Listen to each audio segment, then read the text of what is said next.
주님의 이름으로 기도하옵나이다. 아멘.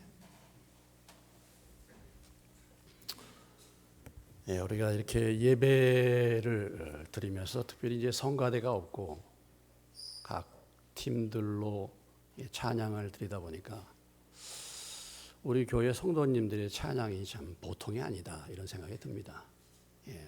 좀 이렇게 숨어 있는 이 찬양의 은사를 가지신 분들이 정말 많이 있다 이런 것을 참 느끼게 됩니다. 또 그런 성가대가 아니더라도 우리 일상의 삶 속에서 찬양으로 영광을 돌리는 저와 여러분 되시기를 주의 이름으로 축원합니다. 그 사회가 공정한가 공정하지 않는가, 어떤 사회가 정말 정의로운 사회인가 공정한 사회인가 그렇지 않는가를 분별할 수 있는 기준이 뭐냐면 재판입니다. 재판관이 공정하냐. 그러니까 재판을 하는 사람이 정말 정확하게 법을 잘 해석해서 정의를 따라서 재판하는가. 이 정권이 바뀌면 이 정권에 맞게 비위에 맞게 판결하고 저 정권으로 가면 저 정권에 맞게 판결하고 하는 것이 아니라 그것과는 상관이 없이 올바른 기준을 가지고 정말 정의롭게 재판을 하는 그런 사회가 정말 공정한 사회입니다. 그런데 참 그게 쉽지가 않아요. 근데 제일 문제가 많은 재판은 다른 어떤 재판보다도 종교 재판입니다. 종교 재판. 우리가 잘 알다시피 예수님도 종교 재판에서 죄 없으신 예수님이 죄인으로 취급을 당하시고 십자가형을 받지 않으셨습니까? 중세시대에 많은 종교재판이 있었는데 이런 종교재판을 보면 다 마녀 사냥식 종교재판이에요. 그래서 유명한 요한 후스라는 사람이 있는데 체코에 가보면 체코의 그 요한 후스의 동상이 있습니다. 그분이 정말 하나님의 말씀을 주장하다가 종교재판에서 화형을 당했어요.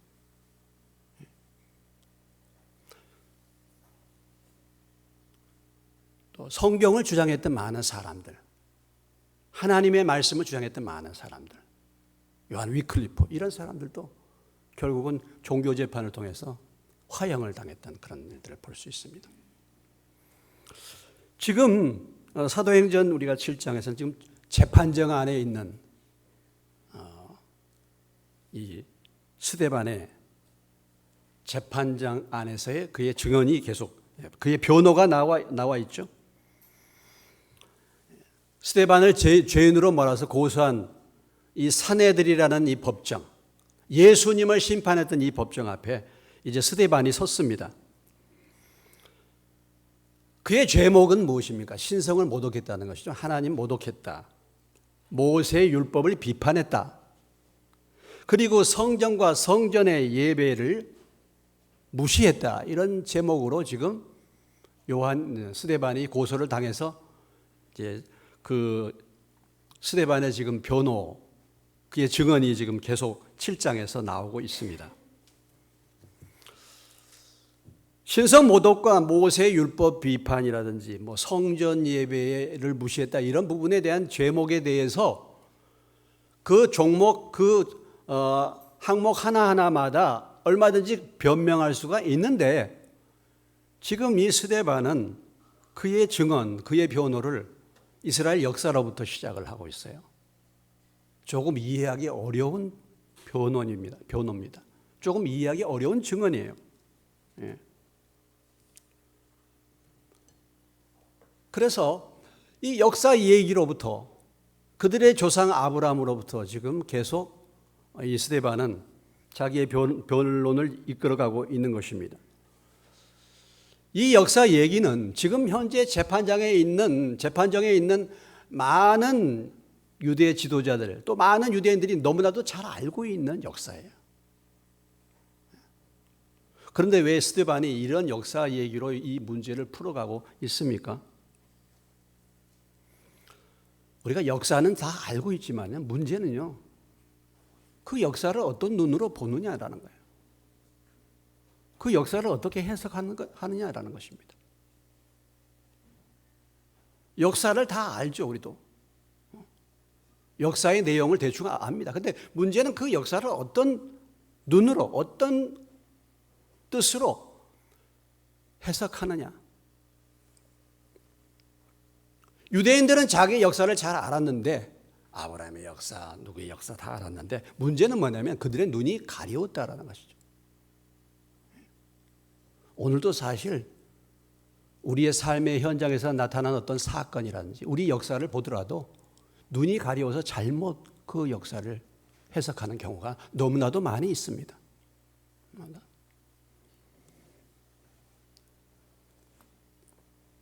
성령께서 우리의 눈을 열어주시지 않으면요, 보지를 못해요. 눈은 있지만.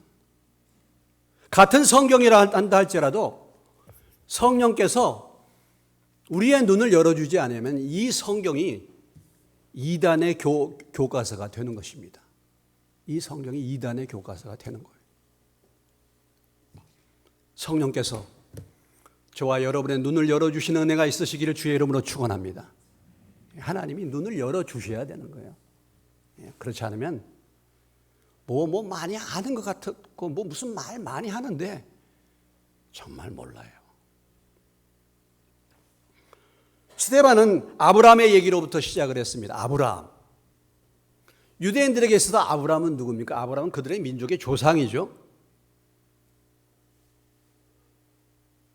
그럼 아브라함에게 하나님께서 주시는 중요한 메시지가 무엇이었는가? 하나님이 아브라함을 부르셨죠. 하나님의 은혜로 불렀습니다. 그는 이방인이었어요. 우상 섬기는 자였습니다. 하나님의 은혜로 아브라함을 불렀어요. 무슨 어떤 행동을 통해서가 아니라 하나님의 은혜로 붙들어 주신 것입니다. 그리고 하나님께서 아브라함에게 여러 가지 약속들을 주시고 또 그에게 할례를 명하셨죠. 많은 유대인들은 아브라함에게 주신 이 할례라는 의식, 이 의식이 그들로 하여금 하나님의 백성이 되게 하는 것이라고 생각했습니다. 오늘날로 말 것 같으면 교회에 들어와가지고 세례 받았다. 우리는 침례교회니까 침례를 받았다. 천주교는 영세 받았다. 영세 받으면 하나님의 백성이 되는 건가? 세례 받았다고 하나님의 백성이 되는 겁니까? 침례 받았다고 하나님의 백성이 되는 겁니까? 많은 경우는 그렇게 생각하는 사람들이 상당히 많이 있어요. 당신 예수 믿었습니까? 하나님 만났습니까? 저 영세 받았는데요. 저 세례 받았는데요. 저 모태신앙입니다. 어떤 눈에 나타나는 종교의식, 이러한 것들이 그것을 행함으로 말미암아 우리는 하나님의 백성이 됐다라고 생각한 거예요.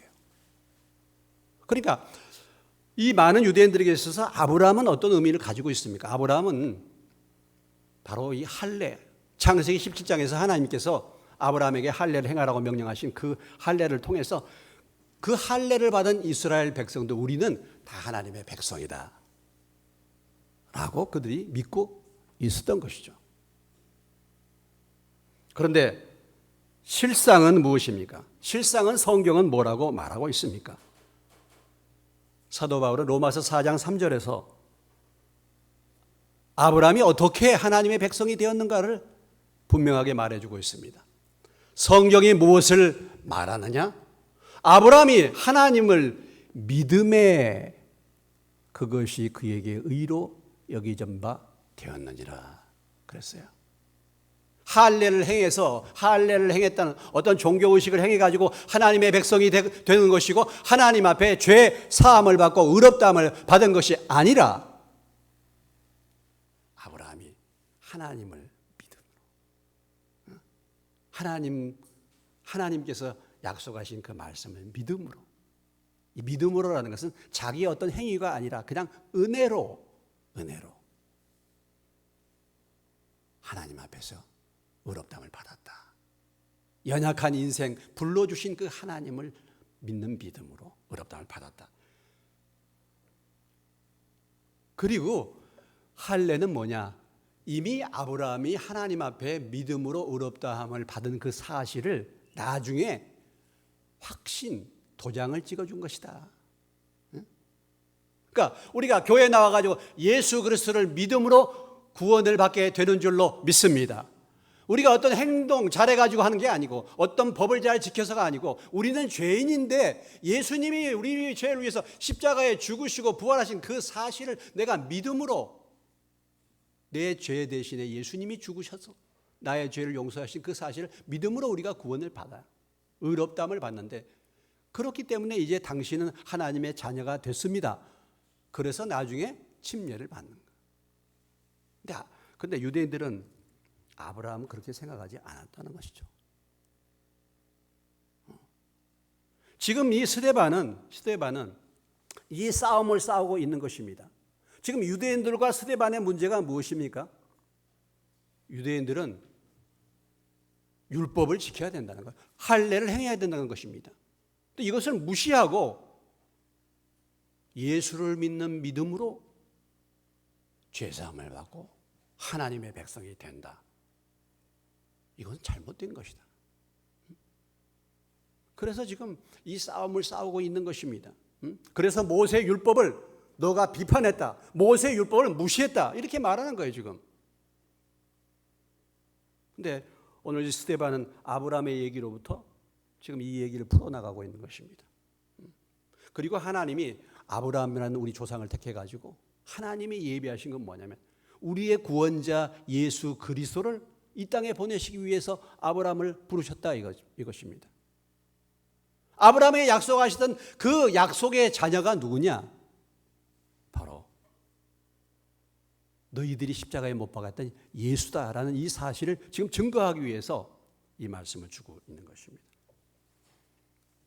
오늘 그 스데반의 증언 가운데 이제 두 번째 부분이 나오고 있죠. 두 번째 역사가 나오고 있는데 오늘 얘기는 뭡니까? 요셉의 얘기입니다. 요셉의 얘기가 나오고 있어요. 근데 여러분 역사를 가만히 보면 아브라함만 나옵니까? 아브라함의 자녀가 누구죠? 예? 이삭의 자녀가 누구죠? 야곱입니다. 그런데 이삭과 야곱이 빠졌어요. 이삭과 야곱이. 근데 왜 요셉이 나왔는가? 물론 스데반이 이삭 얘기도 할 수도 있고 야곱 얘기도 할 수 있겠는데 오늘 요셉 얘기가 나왔습니다. 우리가 왜 요셉을 얘기하고 있는가? 스데반이 바로 이 요셉이야말로 예수 그리스도를 가장 잘 보여준 또한 인물이에요. 그래서 이 요셉 얘기가 바로 나오는 것입니다.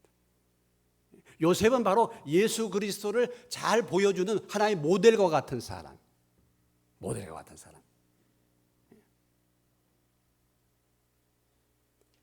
그래서 이 요셉 얘기를 통해서 하나님이 자기 백성들을 어떻게 구원하셨는가를 또한 이 스데반이 요셉의 얘기를 통해서 말하고 싶었다라는 것이죠.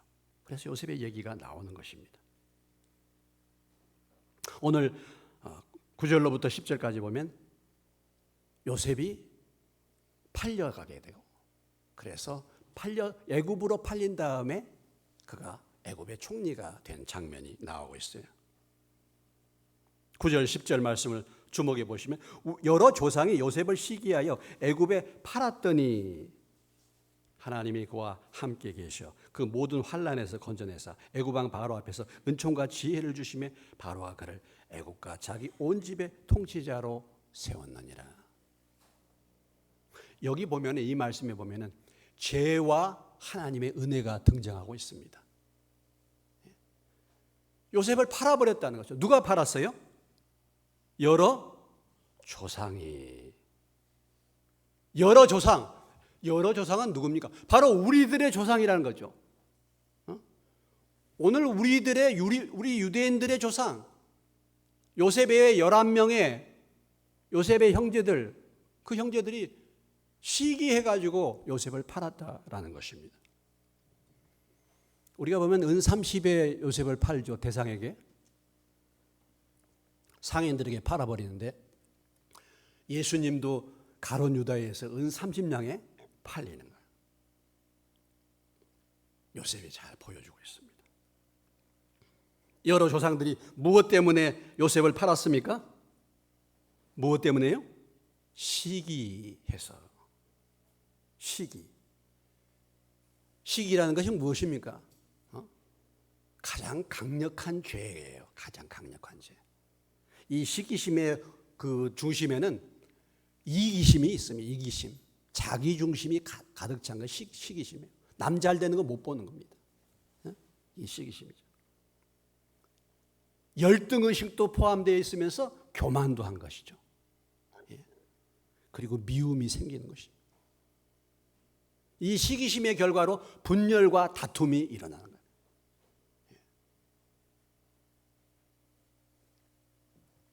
창세기 37장 5절로 9절에 보면은 요셉이 그런 자기 꿈 얘기하잖아요. 요셉이 꿈을 꾸고 자기 형들에게 말하며 그들이 그를 더욱 미워했다. 요셉이 그들에게 말하기를 내가 꾼 꿈을 들어보시오. 우리가 밭에서 곡식단을 묶더니 내 단은 일어서서 당신들의 단은 내 단을 둘러서 절하더이다. 형들이 자기한테 절한다는 이 꿈을 갖다가 요셉이 꾸고서 형들한테 얘기를 했단 말이죠. 그러니까 형들이 그것 때문에 시기가 난 것입니다.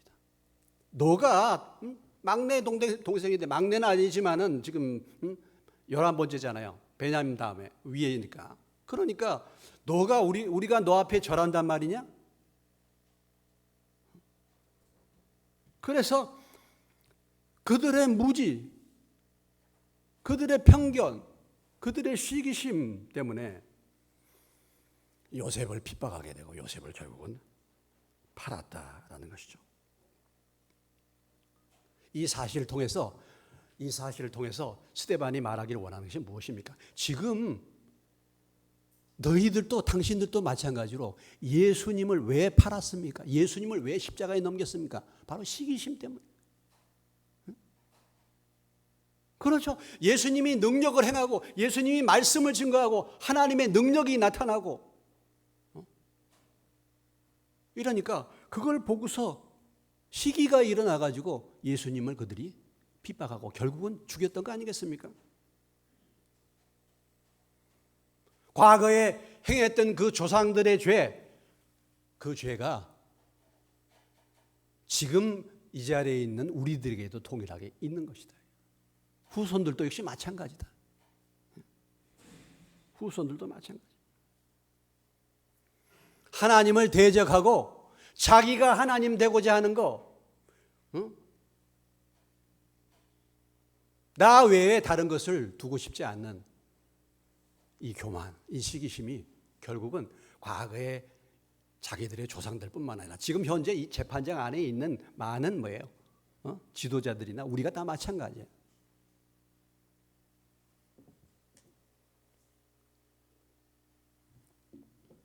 오늘 우리가 살고 있는 이 세상의 비극이 무엇입니까? 오늘 우리가 살고 있는 이 세상의 불행의 원인이 무엇입니까? 여러분 무엇입니까? 정치를 잘못해서 그렇습니까? 누가 문제입니까? 뭐가 문제입니까? 진리를 알지 못, 하나님을 알지 못하고 눈이 어두워진 거예요. 무지와 편견이죠. 무지와. 그래서 예수를 배척하고 하나님을 알지 못한 죄입니다. 여러분 인생의 모든 문제를 항상 볼 때마다 눈이 열려야 되는데 그것은 뭐냐면 죄라는 것을 볼 수 있어야 돼요. 죄. 우리의 삶에 우리의 모든 부분에 가정이나 교회나 나라나 이 모든 배후의 문제는 뭐냐면 죄입니다. 죄. 이걸 볼 수 있어야 돼요. 뭐가 잘못하고 무슨 원인이 되고 다 이렇게 말을 하지만은 그러나 그 영적으로 눈이 열려서 우리가 볼 수 있는 것은 바로 그겁니다. 인류는요 아무리 정치를 뛰어나게 잘해도 평화가 없어요. 아무리 저기 한 사람도 평화가 없어요. 왜? 죄 때문입니다. 지금까지 인류 역사를 여러분 보십시오. 그렇게 지성인들이 일어나고 막 해도 1차 세계대전, 2차 세계대전 인간이 얼마나 강팍합니까? 인간이 얼마나 짐승보다 못하지 않습니까 여러분? 사실은 그래요. 우리가 실제로 그래요. 다 포장된 것이죠. 그 배후에는 죄가 있습니다. 이 눈이 열려야 돼요. 결국은 사람을 구원하고 변화의 역사는 복음만이 사람을 변화시키고 복음만이 새롭게 해 줄 줄로 믿습니다. 복음. 내가 복음을 부끄러워하지 않아. 이 복음은 모든 믿는 자에게 구원을 주시는 하나님의 능력이 됨이라. 할렐루야. 그러니까 우리 한 사람이 이것을 아는 사람이 중요해요. 내 한 사람이. 많은 사람이 하나님의 일을 하는 것이 아닙니다. 오늘 여러분 보십시오. 요셉과 그 친족이 몇 명이 애굽으로 내려갔습니까? 14절에 보면 몇 명이 내려갔어요? 75명이 내려갔어요. 75명이라는 숫자요. 한 가족 친족들이에요. 얼마 안 되잖아요. 이게 이스라엘의 전부입니다. 이게 이스라엘.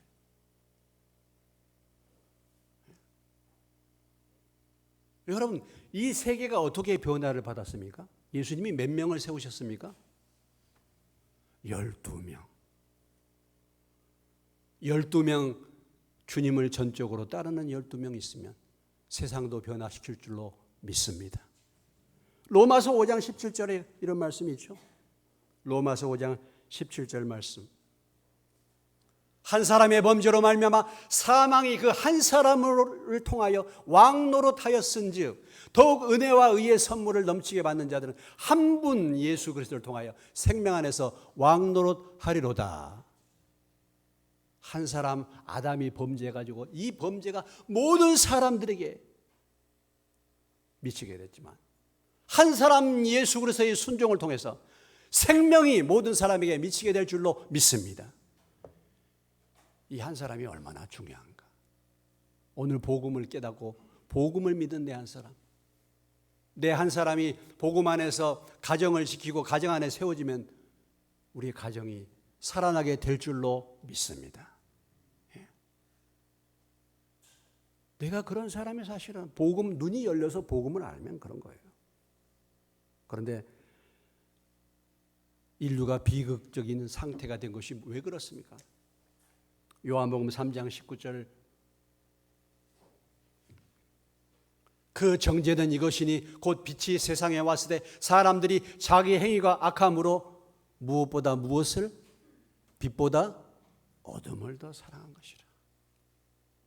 예수님이 이 세상에 오셨는데 그 예수님을 받아들이지 않고 예수님을 거절한 것, 빛보다 어둠을 더 사랑하는 이 죄로 말미암아 오늘 이 세상이 정말 어두워지고 그 심령이 어두워지고 그로 인해서 그 가정이 어둠 속에, 나라가 어둠 속에 들어가게 되는 것입니다.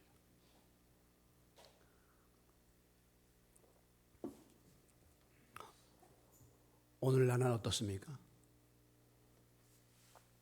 나는 이런 시기심 없습니까? 진리에 대해서 배척하는 마음 없습니까, 여러분? 항상 겸손한 마음으로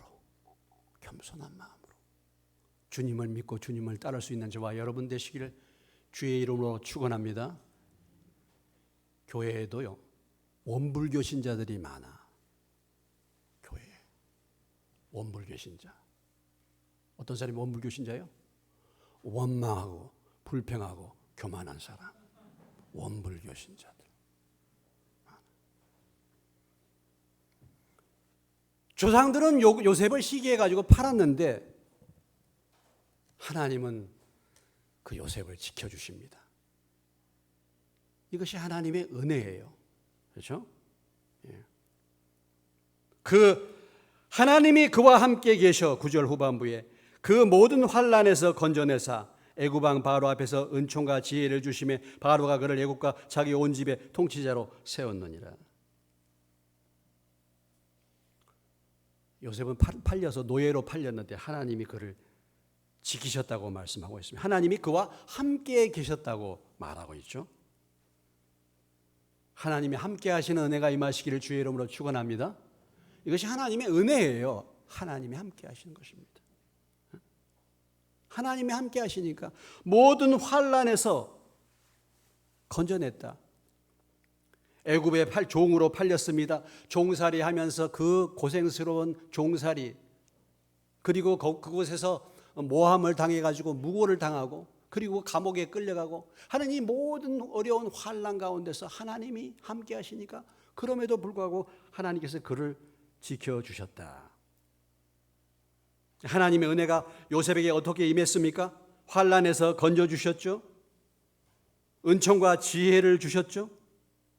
그래서 종으로 팔렸던 요셉이 애굽의 총리가 된 것입니다. 고난을 당해도 하나님이 함께 하심으로 하나님을 의지하는 자에게 하나님의 은혜가 임하는 줄로 믿으시기 바랍니다. 자신의 의를 의지하는 것이 아니라 고난 가운데 오직 자신을 인도하시는 그 하나님을 믿는 믿음, 그때 하나님이 함께 계시고 그 환난에서 하나님이 건져주시는 거예요. 하나님과 어디로 가든지 하나님과 동행하는, 그래서 하나님이 함께 하시는 은혜가 임하시기를 주의 이름으로 축원합니다. 여러분, 신앙생활이 무엇입니까? 신앙생활. 예수님께서 제자들을 부르셔서 제자 훈련할 때 첫 번째 주님이 훈련시켰던 첫 번째 일, 가장 중요한 일이 무엇이었습니까? 마가복음 3장 14절 말씀에 보시면은 이에 12를 세우셨으니 이는 자기와 함께 있게 하시고, 그랬어요. 하나님과 함께 하는 것. 하나님이 그와 함께 계신 것처럼 요셉이 하나님과 함께 하는 훈련, 하나님과 동행하는 삶, 이것이 신앙생활의 출발이에요. 여러분, 요셉이 큰 환난을 만났지만 하나님이 함께 하시니까 하나님이 그 환난에서 지켜주시고 은총과 지혜를 주시고 그리고 가장 높은 자리로 올려주신 것처럼 오늘 우리가 이 코로나19라는 이 환난,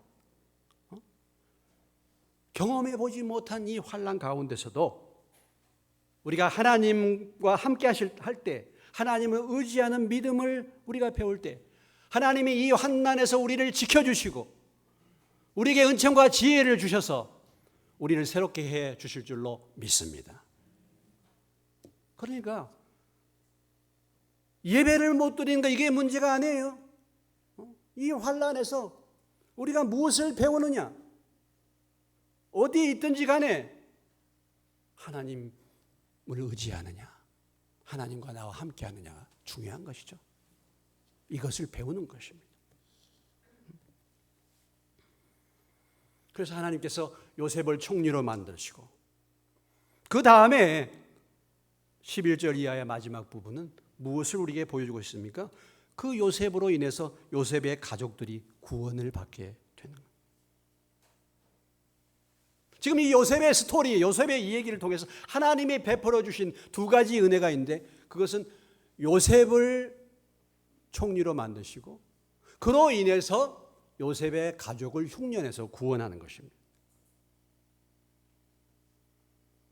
구원은 하나님의 은혜로 되는 줄로 믿습니다.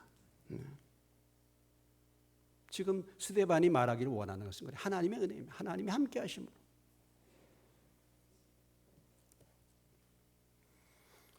가나안 온 땅에 흉년이 들었습니다. 여러분이 창세기 그 내용대로 그때의 11절 애국과 가나안 온 땅에 흉년이 들어 큰 환란에 있을새 우리 조상들이 양식이 없는지라. 야곱이 애굽에 곡식이 있다는 말을 듣고 먼저 우리 조상들을 보내고 또 재차 보내매 요셉이 자기 형제들에게 알려지게 되었고 또 요셉의 친족이 바로에게 드러나게 되니라 그랬어요. 가나안 온 땅에 흉년이 들었습니다. 온 땅에 오는 거죠. 온 땅에. 어쩌면 지금 이게 온 땅에 오는 거잖아요. 전 세계에 오는 것입니다. 전 세계. 그때 당시에 애굽과 애굽 위의 지역은 다 전 세계를 말하는 거예요. 전 세계에 가뭄이 들어. 오늘 전 세계에 이렇게 전염병이 온 것처럼 이런 온 땅에 흉년이 들었어요. 표현하기를 이렇게 큰 환란이라고 그랬잖아요. 큰 환란. 이때에 이때가 어느 때입니까? 도움을 구할 때예요. 이때는 구원의 손길을 찾을 때입니다. 흉년이 들으니까 다른 방법이 없잖아요. 그래서 어디 가서 양식을 얻을까? 어디 가서 구원을 받을까? 어디 가서 도움을 얻을까? 그 도움을 요청하는 때입니다. 겸손해질 때인 줄로 믿습니다. 지금 이 세계는요, 하나님 앞에 겸손해질 때예요. 인간이 별 볼 일 정말 없는 존재라는 것을 정말 알아야 할 때입니다. 겸손해질 때예요.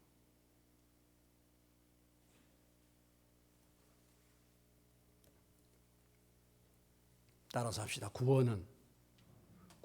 흉년은 구원자를 만나는 기회다. 흉년은 구원자를 만나는 기회예요. 그래서 애굽으로 곡식을 사러 가고 결국은 이 형제들이 누구 앞에? 요셉 앞에 뭐예요? 무릎을 꿇었잖아요. 이 흉년 때문에 요셉을 만나게 된 것입니다. 이 흉년 때문에 구원자로 예비하신 요셉을 만날 기회를 얻게 된 거죠. 우리가 겪는 환난과 이런 흉년이 구원자를 만나 겸손해질 수 있는, 무릎 꿇을 수 있는 기회가 되시기를 주의 이름으로 축원합니다. 이때 정말 우리가 더욱더 겸손해지고 더욱더 주님을 의지해야 될 때예요. 그러면 흉년도 풍년으로 바뀌게 될 줄로 믿습니다. 근데 흉년이 와도요, 무릎 꿇지 않는 인생들 많아요. 흉년이 와도 껐떡도 안 해. 이런 정말 세계가 경험하지 못한 이런 일들이라고. 여러분, 요즘에 자연 변화가 그냥 오는 것입니까? 아니에요. 앞으로 더 심각한 자연재해가 내년에 더 올 수도 있습니다. 정말 우리가 이런 음성을 들어야, 예수님이 지금 우리의 발 앞에 가까이 다가오시는 음성을 들어야 될 그런 때입니다. 지금이 겸손하게 무릎을 꿇고 깨어 있어야 될 때인 줄로 믿으시기 바랍니다.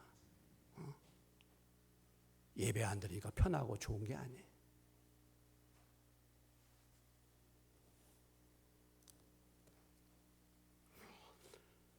그들은 요셉을 시기하고 대적하고 죽이려 했지만, 그러나 결과적으로는 무엇입니까? 도리어 요셉으로 인해서 구원을 받게 된 것이죠. 하나님께서 요셉을, 범죄한 요셉을 갖다 팔고 대적했던 그들의 구원자로 요셉을 예비해 주신 줄로 믿습니다.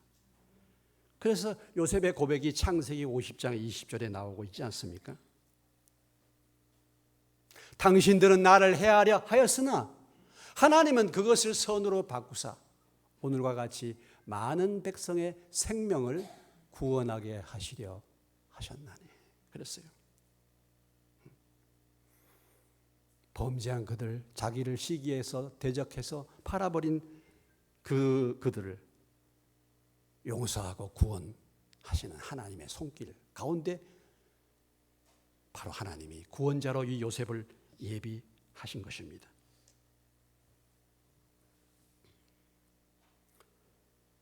참 이것을 볼 때 하나님은 역사와 시간을 주관하신다.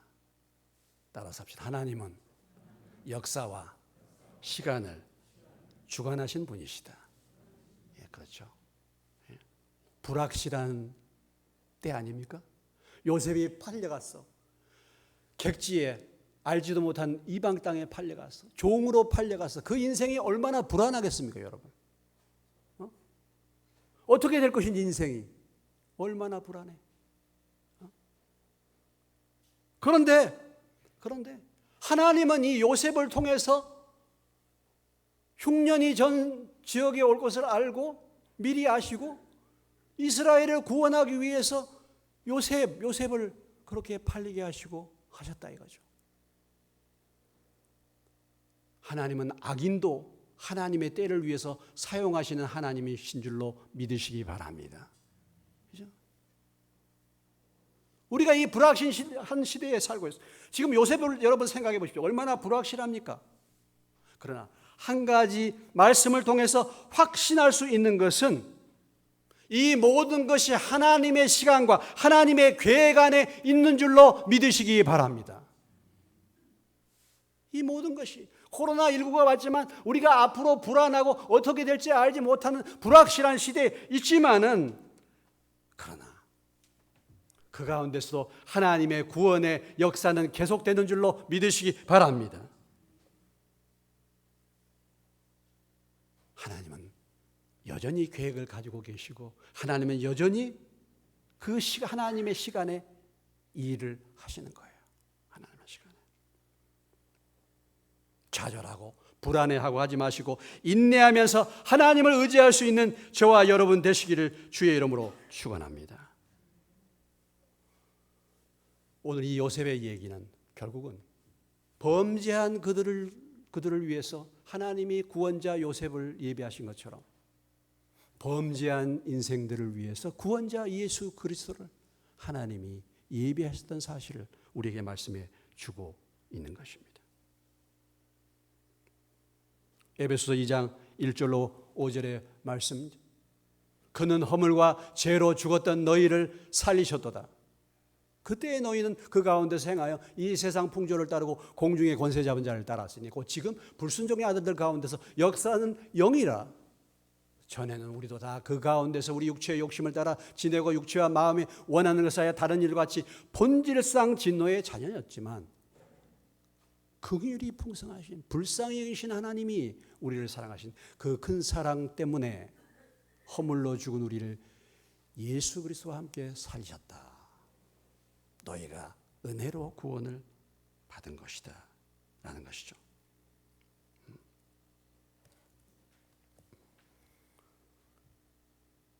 바로 요셉을 구원자로 하나님의 은혜로 예비하신 주님 예수 그리스도를 우리가 범죄함에도 불구하고 범죄한 그 조상들의 죄에도 불구하고 그 조상들을 요셉을 통해서 구원하신 하나님이 우리의 범죄함에도 불구하고 우리의 죄를 용서하시기 위해서 예수 그리스도를 이 땅에 보내시고 그분을 위해 우리를 위하여 구원자로 삼으신 줄로 믿습니다.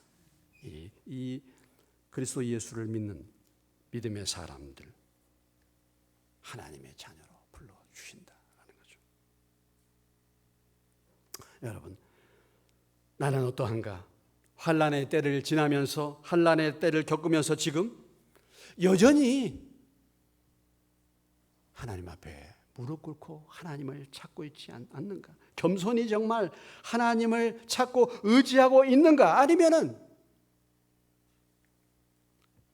그럼에도 불구하고 환난에도 무릎 꿇지 않는, 여전히 하나님을 두려워하지 않는 그런 삶을 살고 있는지 다시 한번 돌아볼 수 있는 저와 여러분 되시기를 주의 이름으로 축원합니다. 구원을 예비하신 주님 앞에 겸손히 나와서 주님을 찾고 주님을 의지하고 주님을 믿는 저와 여러분 되시기를 주님의 이름으로 축원합니다. 기도하시겠습니다.